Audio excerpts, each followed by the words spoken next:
defesa do Vasco é uma das menos vazadas entre clubes da Série A e Série B. A gente vai trazer os números para vocês e vamos comparar também com os números de 2021 para você entender como a defesa do Vasco tem sido importante para o ano de 2022. Vamos falar também sobre o jogo Vasco e Náutico. Olha, o Náutico vem de uma pendenga grande dentro de casa, só ganhou um dos últimos jogos. A gente vai falar sobre esse jogo, que já tem a arbitragem definida e também a arbitragem polêmica. A gente vai falar sobre isso e também sobre os desfalques de Quinteiro e Palácios para o próximo jogo e o Vasco que caiu para a terceira colocação. Então, vai subir a vinheta. Depois da vinheta vai ter muita informação do nosso querido e amado Vasco da Gama. Sobe a vinheta.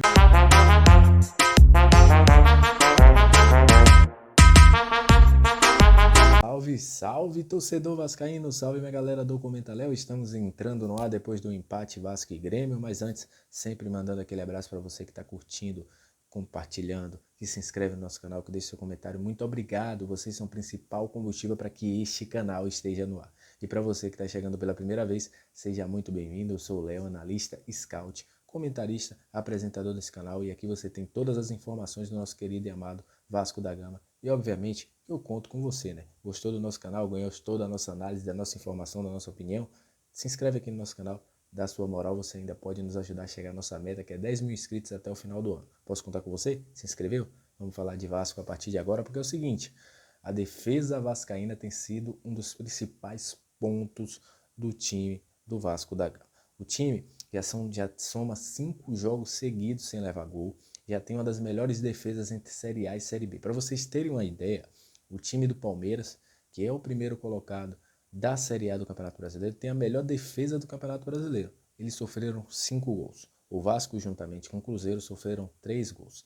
Para fazer mais uma análise, aí, uma analogia a título de comparação, na 10ª rodada do Brasileiro da Série B de 2021, o Vasco já tinha levado 10 gols. É isso mesmo. O Vasco já tinha levado 10 gols sob o comando de Marcelo Cabo e tinha somente 16 pontos. É uma evolução e é aquilo que a gente falava no ano passado. A defesa é muito importante. E a gente precisa aqui ressaltar o Thiago Rodrigues, que é um baita de um goleiro, salvou o Vasco diversas vezes nessa temporada. E eu acho que muitos jogos o Vasco poderia ter perdido se o Thiago Rodrigues não tivesse feito algumas defesas. O Anderson Conceição, que faz um baita campeonato.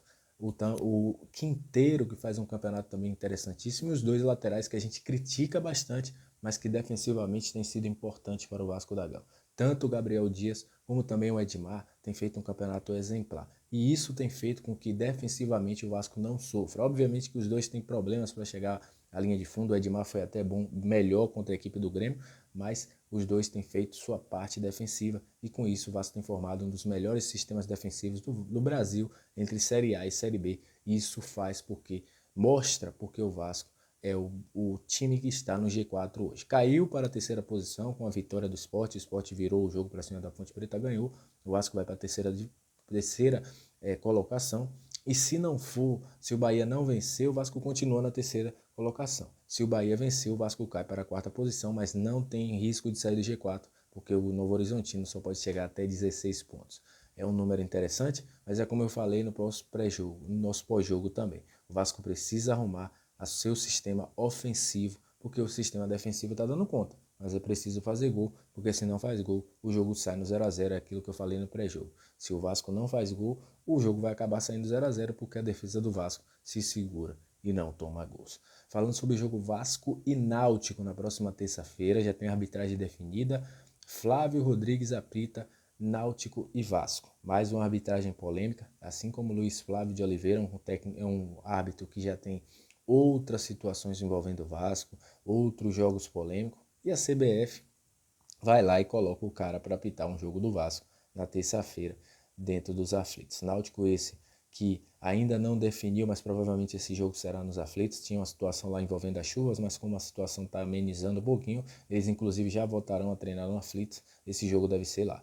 Esse aflitos que era antigamente o bicho papão da Série B, nesta Série B tem sido diferente para o Náutico. O Náutico só venceu um jogo lá, foi o primeiro jogo contra a equipe do Operário, empatou outros, perdeu outros tantos e vem tendo aí uma campanha muito pífia dentro de casa. O time não consegue vencer nos últimos 5 jogos, só foi uma vitória e isso tem incomodado bastante. Inclusive já tem até meme nas redes sociais da torcida do Náutico dormindo nas arquibancadas dizendo que está esperando o Náutico vencer dentro de casa. Mas a gente sabe que é um jogo perigosíssimo. Roberto Fernandes é um cara que conhece muito o Náutico e que vai querer aprontar contra a equipe do Vasco. O jogo é terça-feira e o Vasco não terá para esse jogo nem Quinteiro nem Palácios. Para o lugar do Quinteiro, o mais provável é que Danilo Boza entre na vaga de titular, já que ele foi contratado para ser o reserva imediato do Quinteiro.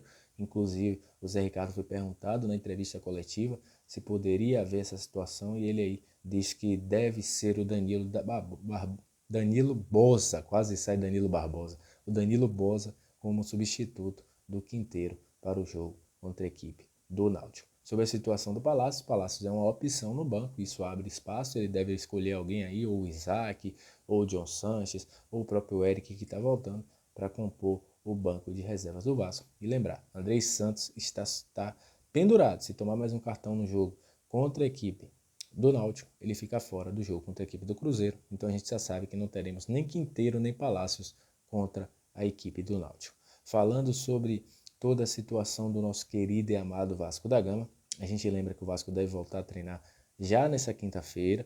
Os jogadores que jogaram devem aí passar por um regenerativo. O Vasco deve se preparar até na próxima, se ainda não está definido se no domingo ou na segunda. O Vasco treina no Rio e viaja para o Recife, aonde fará esse jogo contra a equipe do Náutico. Lembrando que agora começa a funilar a tabela. O Vasco joga na terça-feira, depois no outro domingo joga em São Januário contra a equipe do Cruzeiro, um jogo importantíssimo para o Vasco, praticamente um jogo de 6 pontos mais uma vez contra um adversário direto. É a chance do Vasco diminuir a sua distância, lembrando que o Cruzeiro ainda tem chances de se distanciar ainda mais, pois joga contra o Operário nessa sexta-feira, e é um jogo importante para eles também, porque podem chegar até 25 pontos. Falando sobre o Vasco contra a equipe do Grêmio, a minha análise é bem clara. O Vasco precisava naquele jogo ter um maior poderio ofensivo. Acho que o Vasco poderia ter saído com a vitória. No segundo tempo o Vasco foi melhor, foi até mais incisivo do que o próprio Grêmio foi no primeiro tempo, onde o Grêmio foi ligeiramente melhor do que o Vasco no primeiro tempo. No segundo tempo o Vasco conseguiu dominar as ações, mas falta aquilo. Falta a questão ofensiva para o Vasco conseguir os seus resultados. É incrível como o Vasco não consegue ajustar a questão ofensiva, né? Entra Raniel, entra Getúlio, entra quem for, e ninguém consegue ajustar essa questão ofensiva, porque eu acho, né, na minha ótica, como analista, eu acho que falta ali mais movimentação, mais triangulação, mais aproximação, para que esse time do Vasco consiga chegar até o ataque do time adversário, senão vai ficar difícil, né? O Vasco vai aí não tomar gol e vai esperar uma bola daquela de uma magia de alguém, de uma individualidade para conseguir chegar ao gol do time adversário. Então é isso, agradeço a você que chegou até esse momento do vídeo, muito obrigado. Qualquer nova informação a gente traz aqui no nosso Comenta Léo Vascaíno, para você, torcedor, ficar por dentro de tudo. E esse foi o nosso primeiro boletim do dia. Aquele abraço, tamo junto e até o próximo vídeo. Valeu!